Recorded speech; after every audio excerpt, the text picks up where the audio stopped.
Driving licence పరీక్ష ఇక్కడ నుంచి కఠినతనంగా ఉండాలనుకుంటున్నారు, కానీ భారతదేశంలో ఎవరు పట్టించట్లేదు. ఆన్లైన్లో రోడ్ సేఫ్టీ టెస్టులు కూడా నిర్వహించాలని సుప్రీంకోర్టు ఆదేశాలు కూడా నూతన విధానంలో జారీ చేశారు. అతివేగము, నిర్లక్ష్యము, రోడ్డు భద్రతపై అవగాహన లేని డ్రైవింగ్ ఇవన్నీ రహదారి ప్రమాదాలు కారణమవుతున్నాయని సుప్రీంకోర్టు చెప్తుంది. చాలామంది వచ్చి రాని డ్రైవింగ్తో తమతో పాటు ఇతర ప్రాణాలు చెలగాట ఆడుతున్నారు. దేశంలో ఏటా దాదాపు 1,70,000 మంది ప్రమాదాల కారణంగా ప్రతి సంవత్సరం మరణిస్తున్నారు. తెలంగాణలో ఏటా సుమారుగా 7,500 మంది చనిపోతున్నారు, 23,000 మంది వరకు గాయపడుతున్నారు. ఈ క్రమంలో రహదారి ప్రమాదాలు, మరణాల నియంత్రణకు రోడ్డు భద్రతా చర్యలు చేపట్టాలంటూ కొద్ది నెలల క్రితం సుప్రీంకోర్టు ఇచ్చిన ఆదేశాలపై రవాణా శాఖ దృష్టి సారించిందనమాట. 2 నుంచి 3 అంచెల విధానం అన్నమాట ఇది.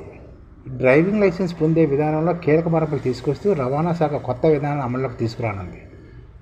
డిఎల్ విధానంలో ప్రస్తుతం LLR లర్నింగ్ లైసెన్స్ రిజిస్ట్రేషన్ పరీక్ష, శాశ్వత డ్రైవింగ్ పరీక్ష అనే 2 అంచెల విధానం ఉంది. వీటికి అదనంగా online road safety awareness module test కూడా తీసుకురాబోతున్నారు. ఇప్పుడు కొత్తగా online road safety awareness module test అన్నమాట ఇది తీసుకొస్తుందన్నమాట. 2026 ఏప్రిల్ తొలి వారం నుంచి దీన్ని ప్రవేశపెట్టాలని అనుకుంటున్నారు అన్నమాట. ఇకపై LLRకి దరఖాస్తు చేసుకునే ముందు online road safety awareness module టెస్ట్ని తప్పనిసరి చేస్తారన్నమాట. ఒక్కోటే అరగంట అనమాట ఈ పరీక్ష మన ఇంటి పని నుంచే రాయొచ్చు. రోడ్ సేఫ్టీ టెస్ట్లో 6 మాడ్యూల్స్ ఉంటాయన్నమాట. ఒక్కోటే 30 నిమిషాలు ఉంటుంది. అన్నిటికీ కలిపి 3 గంటలు అనమాట. ఇది రహదారి భద్రత అవగాహన శిక్షణతో కూడిన పరీక్షగా ఉంటుందన్నమాట. ఈ పరీక్షలు అభ్యర్థులు ఎక్కడి నుంచి వెళ్ళనవసరం లేదు. కెమెరా ఉన్న ల్యాప్టాప్ లేదా డెస్క్టాప్ కంప్యూటర్లతో మన ఇంటి నుంచి కానీ ఆఫీస్ నుంచి కానీ పరీక్ష రాసేయచ్చు.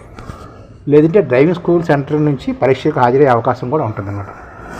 పరీక్ష పూర్తయ్యాక అభ్యర్థికి ప్రత్యేక సర్టిఫికేట్ నెంబర్ ఇస్తారు. దాని ఆధారంగానే లర్నింగ్ లైసెన్స్ టెస్ట్కి దరఖాస్తు చేసుకునే అర్హత లభిస్తుందని రవాణా శాఖ వర్గాలు చెప్తున్నాయి. ఇది రూల్ అనమాట, కానీ ఎవరు పట్టించుకోవట్లేదు. ప్రమాదాలు తప్పించుకోవడం ఎలాగంటే రోడ్ సేఫ్టీ టెస్ట్ యథాతథంగా జరిగిన రహదారి ప్రమాదాలను, డ్రైవింగ్లో చేసే పొరపాట్లను వీడియో రూపంలో రవాణా శాఖ చూపిస్తుంది అన్నమాట. ఈ టెస్ట్లోని రహదారి ప్రమాదాలను, డ్రైవింగ్లో చేసే పొరపాట్లను వీడియో రూపంలో చూపిస్తుంది అన్నమాట. రోడ్డుపైకి వాహనాలతో ఎలా వెళ్ళాలి, మిర్రర్ ఎలా సెట్ చేసుకోవాలి, ముందు వెళ్తున్న వాహనాలని ఎలా ఓవర్టేక్ చేయాలి వంటి అంశాలపై అవగాహన కల్పిస్తారన్నమాట. ప్రమాదాలు ఎలా జరిగాయి, ఎవరు తప్పిదం ఉంది, బాధితులు జరిగిన నష్టం ఏంటి, కుటుంబ ప్రభావం ఎలా ఉంటుంది వంటి విషయాలు కూడా ప్రత్యేక ఉదాహరణతో చూపిస్తారన్నమాట. కొత్తగా డ్రైవింగ్ నేర్చుకునేవారు అలాంటి తప్పులు చేయకుండా ఈ విధానం ఉపకరిస్తుందన్నమాట. ప్రతి మాడ్యూల్కు చిన్న పరీక్ష కూడా ఉంటుంది. ఇదేమీ కఠినంగా ఉండదు, సులభంగానే పాస్ అవుతారు అని రవాణా శాఖ అధికారి కూడా చెప్తున్నారు. నూతన విధానంతో డ్రైవింగ్ లైసెన్స్ పొందడం ఇక్కడ కఠినం కానుందన్నమాట. అయితే దీని ద్వారా రోడ్డు ప్రమాదాలు తగ్గే అవకాశం ఉందని కూడా అధికారులు చెప్తున్నారు. లైసెన్స్ జారీ ఏటా ఎలా ఉంటుందంటే 2023లోని లర్నింగ్ లైసెన్సులు 7,92,000 ఇస్తే శాశ్వత లైసెన్సులు 4,70,71 వచ్చాయి. 2024లోని 6,92,000 లర్నింగ్ లైసెన్స్ ఇస్తే శాశ్వత లైసెన్స్ 4,63,000 అయిపోయాయి.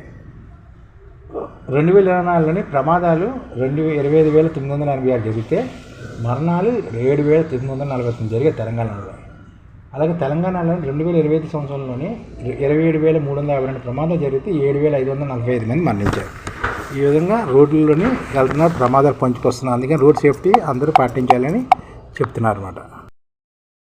ఈ ఛానల్ ముఖ్య ఉద్దేశం ఏంటంటే మన తెలుగు రాష్ట్రాల్లో 1 కోటి మందికి సంఘటిత రంగాల్లో ఏ విధంగా ఉద్యోగాలు ఇవ్వవచ్చు, కనీస నెల జీతం 30,000 వరకు ఏ విధంగా ఇవ్వవచ్చు, ఏ విధంగా చేస్తే ఉద్యోగాలు సృష్టించబడతాయో వివరిస్తూ ఈ ఛానల్ వీడియోలు వస్తాయి. అలాంటి వీడియోలు మీకు కావాలంటే మన IDF భాస్కర్ ఛానల్ని సబ్స్క్రైబ్ చేసుకోండి. IDF అంటే ఇండియన్ డెవలప్మెంట్ ఫోర్స్. ఈ వీడియోలు చూసిన తర్వాత మీకు నచ్చితే లైక్ చేయండి, మీ ఫ్యామిలీ మెంబర్స్కి షేర్ చేయండి, మరియు మీ ఫ్రెండ్స్కి షేర్ చేయండి. Thank you. నమస్కారం.